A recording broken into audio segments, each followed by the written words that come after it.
Hey, Kate, Tommy here. Thanks for some super thoughtful responses here in week two, especially what you say here in the second forum. Uh, yes, I grew up with the sort of interpretation that I think you did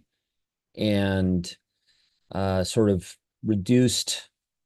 this section in Romans, the, second couple of paragraphs there, 118 to 32, to just telling people that they're sinful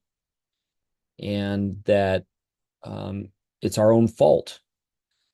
And there's just a lot, I think, to be desired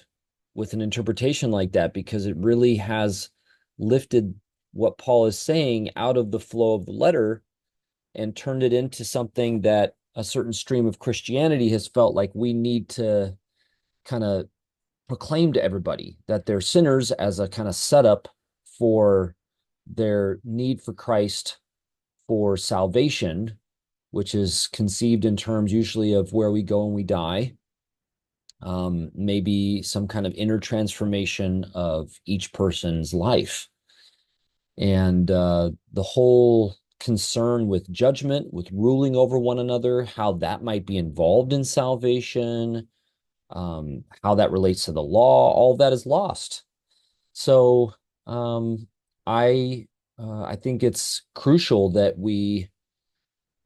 take seriously when Paul is kind of railing against the human in a certain sense,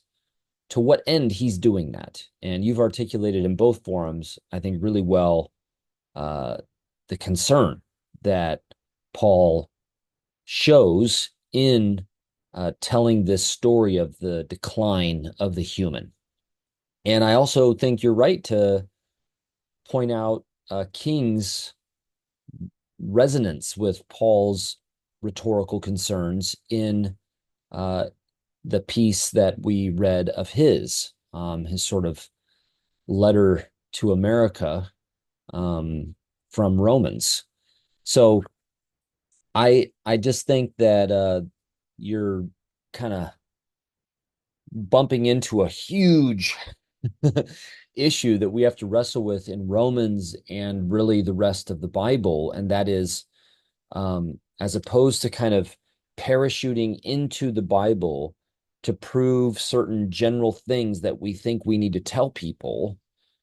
trying to read the books of the Bible in a way that at least attempts to gather what their concerns seem to be. We'll always bring our own questions and prejudices and traditions to that.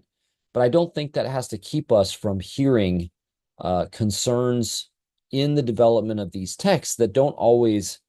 align well with the general things that we think we're supposed to tell people or to believe ourselves. So I hope that this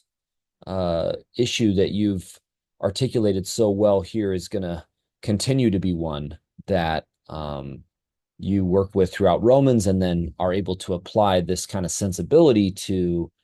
other parts of scripture as well. But thanks again for sharing a little bit of your own experience and working so carefully through the material. So good work and looking forward to more in week three.